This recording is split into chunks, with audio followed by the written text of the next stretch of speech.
Chega mais, nação, vamos juntos aqui analisar a imprensa esportiva falando sobre o Flamengo, o Mengão, que venceu o Vasco na última partida por 2-0, e o Benja e o Cicinho se renderam ao Flamengo após essa partida. Vamos juntos analisar, e tem também os comentaristas do programa da ESPN Brasil trazendo as últimas informações do Mengão. Mas faz o seguinte, dá aquela moral, deixa o seu like. Se você não é inscrito aqui no canal Lances Inéditos, o canal Lances Inéditos é o canal secundário do canal Meu Mengão React. Então se inscreva e ative o sino das notificações, sempre vamos trazer conteúdos diferentes aqui no canal para vocês, tá bom? Cresce desse vídeo, vou deixar o canal do SBT Esportes, canal da ESPN Brasil, o link na descrição como crédito. Vamos juntos analisar as informações do Mengão, a imprensa de boca aberta com o Flamengo.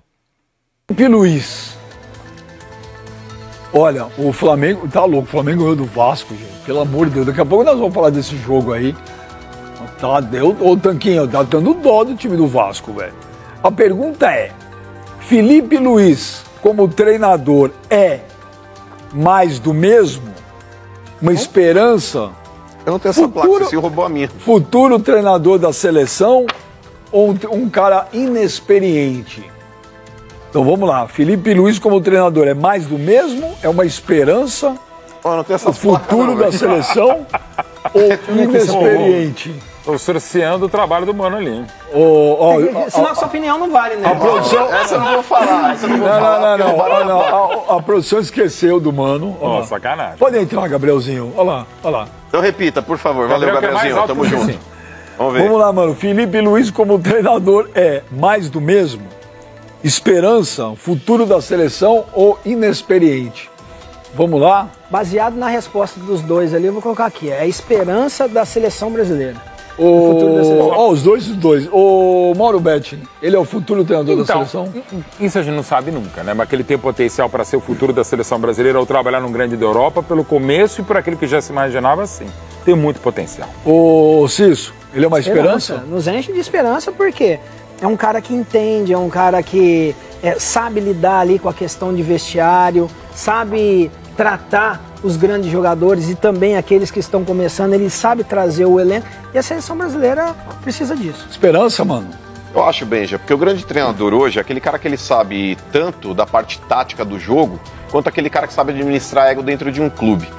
O que ele fez com o Flamengo depois do trabalho do Tite, que foi péssimo ali, que ele não conseguiu gerir talvez o elenco e tudo mais, ele com 3 meses de trabalho, ele superou um ano inteiro do Tite. Então, pra mim, ele é um cara completo nesse sentido. Chega, você coloca o futuro da seleção, eu vou te falar. A gente fica pedindo, eu peço um treinador europeu. Eu peço mesmo um treinador europeu na seleção, não tem treinador brasileiro. O Felipe Luiz, ele é europeu, cara. Porque ele saiu daqui muito cedo. Então ele foi criado, já futebolisticamente falando, até culturalmente, como um europeu. Você conversa com igual você conversa com o Rafinha. O Felipe Luiz, esses caras têm só o RG de brasileiro, eles são europeus. Então, ele é um europeu brasileiro e é um cara que tem condição também. Eu penso igual você, pode ser um futuro treinador da seleção. Eu acho que depois do Dorival, não tem um outro nome. Não existe a possibilidade de um outro nome. E outra coisa, Benja, é um cara que tem um grupo na mão, é um cara que tem um relacionamento absurdo com os atletas, é um cara de uma humildade, pé no chão, absurdo. Encontrei ele no Rio de Janeiro, inclusive, e fui dar os parabéns a ele. Ele falou, Emerson, é só o início, eu tenho muito para aprender, o grupo me respeita muito, acredita no que eu estou pensando, no que eu quero, no que eu coloco dentro dos treinamentos. Então, assim, em 5 minutos de conversa, você vê que é o pensamento de um cara que é vencedor, um cara que vai chegar muito longe. Eu ia colocar esperança, mas para mim é uma realidade já o Felipe. O Felipe faz um trabalho extraordinário e sim, ele vem com um pensamento completamente distinto, diferente do que nós temos aqui. E que também não está completamente errado, mas hoje ele é diferente. Eu concordo. Se tivesse me escutado, estaria no São Paulo, né? Você deu a dica mesmo. Ainda bem que ele não escutou, né? O Flamengo estava num momento ruim, aí tinha mandado o Tite embora naquele intervalo, já viu o Felipe Luiz. E o Corinthians estava num momento muito melhor que o Flamengo. Muito melhor. Não, muito naquele jogo não, no jogo não. Mas no momento estava. Na semana... O Flamengo vinha de uma demissão do Tite. É porque o time estava mal, a torcida pegando no pé. No futebol, e a rapaziada que jogou sabe, a saída de um treinador e um jogo seguinte com um cara novo chegando e principalmente com um perfil... que tem o Felipe, que um jogador ali a mais desde os 20 minutos do primeiro tempo. Ele escalou aquele Héctor Hernandes, que praticamente não tinha jogado. Ele coloca o cara como titular e aquele menino lá, o Rian, o meio-campista também, para começar o jogo. Nesse ponto, ele errou e errou feio. Ele merece crítica, mas eu acho que não dá para atribuir toda a culpa e responsabilidade de falar o fiasco da eliminação, a perda do título foi por causa dele. Não foi. Eu tenho dó do torcedor do Vasco, cara. No primeiro tempo, o Vasco não conseguiu passar da linha do meio de campo. Era uma coisa assim, com todo o respeito ao Vasco da Gama, parecia que o Vasco estava jogando com o Cabo Friense, Olaria. No segundo tempo, o Vasco veio pro segundo tempo, os 15 primeiros minutos, pelo menos fez alguma coisa, chutou a gol, coisa que não fez no segundo tempo. Mas não dá. A diferença do Flamengo pro Vasco tá aqui, é um mundo de diferença. E aí o Cebolinha fez 2-0, marcou um golaço. Mas o Sheik, o que vai ser desse Vasco da Gama aí, cara?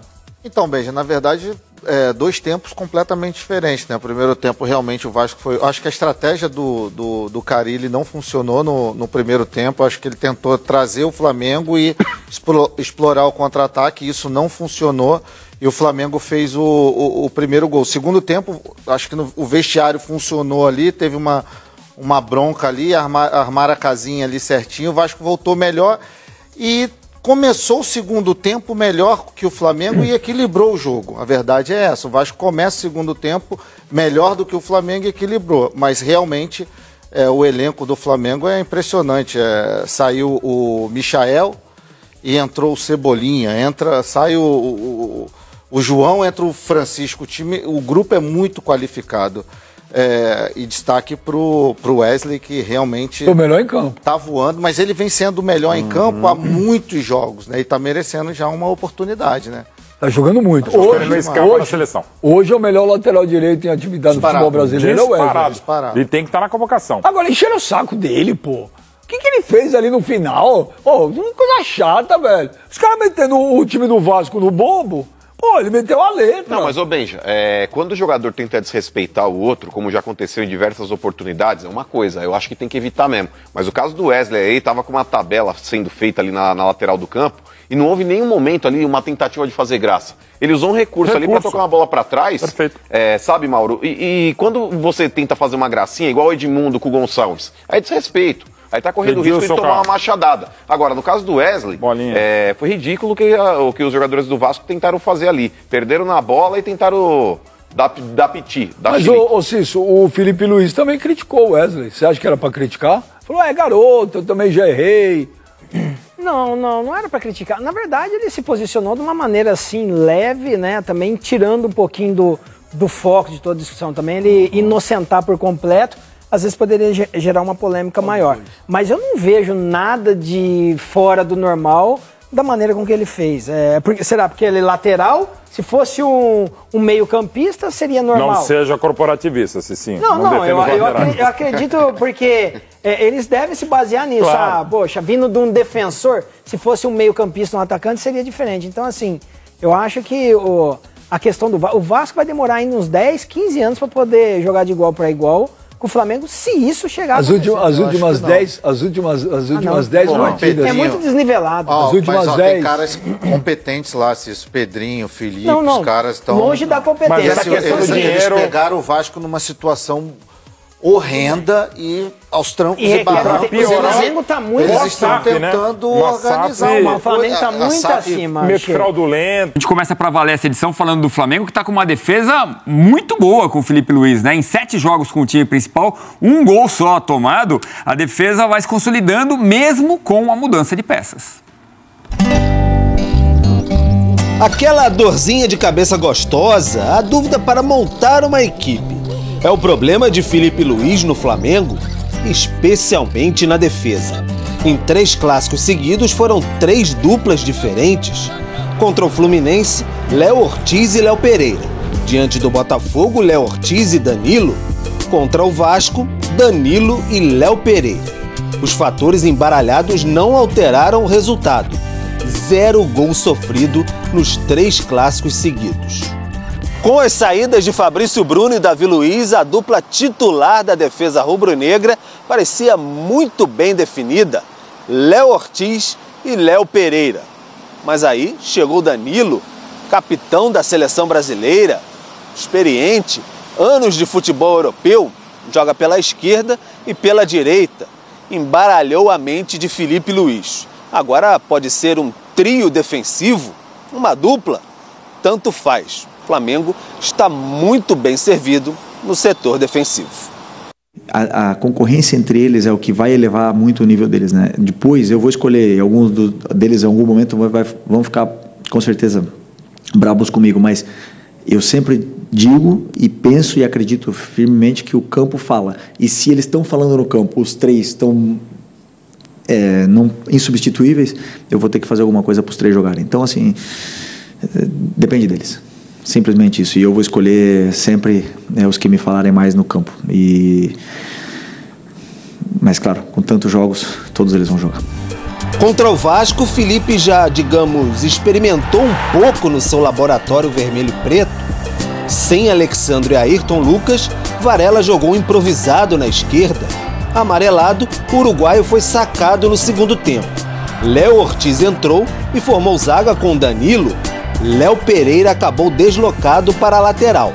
Nos 7 jogos oficiais do time principal neste ano, apenas 1 gol sofrido diante do Botafogo na Supercopa em Belém. São 3 defensores dinâmicos que têm o passe de qualidade como forte característica. Danilo, por exemplo, iniciou a jogada do primeiro gol contra o Vasco. E fica a dúvida, Cleiton segue como opção, assim como João Vitor e Iago, que acabou de ser campeão sul-americano sub-20 pela seleção brasileira. Seja com dupla ou trio, o problema é teu, Felipe. É teu, te vira. Tá se virando muito bem, né? O Vasco que o diga no final de semana. Ô Elton, então, tem essa dúvida até, né? E isso é bem saudável também, sim, né? Qual a zaga ideal? Léus? Que problema bom, hein? Acho que os outros 19 treinadores gostariam de ter esse problema, né, Edu? Porque é um sistema defensivo muito confiável e é um sistema defensivo que eu acho que se encaixa muito no que quer Filipe Luiz, né? Ser protagonista com a bola também a partir do campo de defesa. O Danilo tem essa qualidade, por ser lateral de origem e muitas vezes ter jogado, até no City com o Guardiola, jogou por dentro como um volante. O Léo Ortiz também, né? Já fez essa função de volante no próprio Flamengo com o Tite. O Léo Pereira, que é um jogador que tem essa qualidade na saída pelo lado esquerdo. Olhando para as opções, fica bem difícil a gente cravar uma dupla. É claro que um trio pode acontecer, não vejo o Filipe Luiz nas ideias dele. O Mateuzinho tá voando por um lado, né? O Wesley tá voando por um lado, né? Você voou no tempo aí, né? Eu voei no tempo e troquei, o Mateuzinho tá no Corinthians. E eu acho que desse lado o Danilo não vai... ele não vai usar o Danilo na lateral direita, apesar de circunstancialmente, né, fechar o lado direito, muitas vezes ali o Wesley passar para uma segunda linha, muitas vezes sendo usado como ponta. E eu acho que o Léo Pereira ele traz um equilíbrio por ser canhoto, né, de jogar do lado esquerdo, mas o Léo Ortiz, até no Bragantino, muitas vezes fazendo essa função também de zagueiro pela esquerda. É muito difícil a gente cravar uma dupla. Hoje, talvez, na cabeça do Filipe Luiz, o Danilo com o Léo Ortiz deu certo, né? 2 caras que se entenderam bem.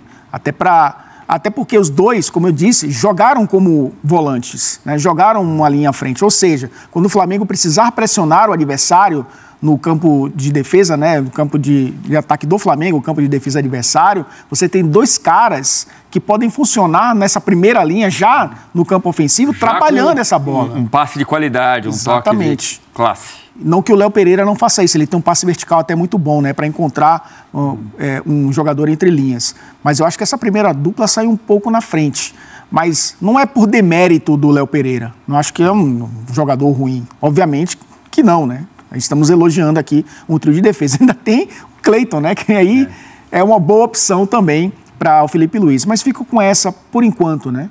A gente pode mudar de ideia amanhã, mas eu acho que o Danilo com o Léo Ortiz encaixou muito bem. O Michael deixou o clássico sentindo dores, né? Nessa segunda-feira passou por exames, teve confirmada aí a lesão na musculatura posterior da coxa esquerda. Então fica algumas semanas fora de combate, né? Mas o elenco do Flamengo parece tão recheado, o golaço que o Cebolinha fez, né?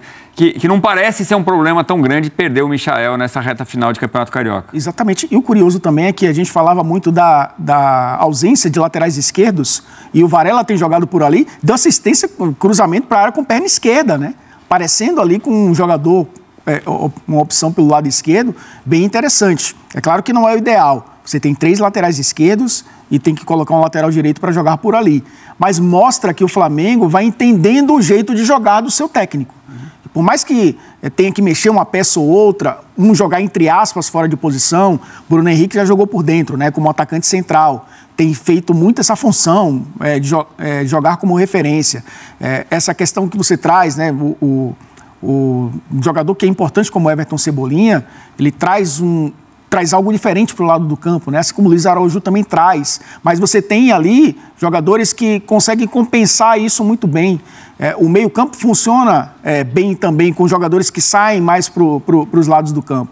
Então, acho que o Flamengo encontrou o jeito de jogar, os jogadores entenderam essa ideia. Isso dá uma tranquilidade para o Felipe Luiz, pelo menos nesse trecho da temporada. Enquanto não começa a Libertadores, não começa o Campeonato Brasileiro, vem as finais do Carioca, os jogos ficam um pouco mais complicados. A gente chega para a última rodada da fase de grupos do Campeonato Carioca, né? Da fase inicial do Campeonato Carioca, todo mundo contra todo mundo. E a Federação do Estado do Rio de Janeiro botou os jogos para as 4h30 da tarde, todos no mesmo horário. Só que, botou porque recebeu esse pedido, né? A Federação quer mudar para um horário com menos calor. Então, ela emitiu uma nota oficial no final da tarde desta segunda-feira, que ainda vai tentar mudar o horário de 4h30 para um horário mais tarde, o que, convenhamos, é muito razoável, porque ajuda muito a qualidade do jogo, você tem uma temperatura mais amena. Flamengo e Volta Redonda já classificados para as semifinais do Campeonato Carioca. Felipe. Tá aí, nação, então, as últimas informações do Flamengo referente aí ao Campeonato Carioca, o Mengão classificado já, e aí vamos ficar de olho, né? Vamos ver quem vai ser o adversário do Mengão para a próxima fase, mas tá aí, o Flamengo tá voando e a única baixa que tivemos aí é o Michael, né? O Michael que, desde quando ele voltou do Al Hilal, ele tá com esse problema físico, esse desgaste, né? Ele já chegou, se lesionou, agora se lesionou novamente, mas vamos torcer para que venha dar tudo bem, que ele venha se recuperar e que venha dar tudo certo aí no Flamengo. Nação, não se esqueça, hein? Se inscreva no canal, deixa o like. Aqui o canal Lances Inéditos é o canal secundário do canal Meu Mengão React. Então se inscreva aqui também e fica ligado que sempre vamos estar soltando vídeos para vocês aqui no nosso canal. Grande abraço e a gente se vê no próximo vídeo.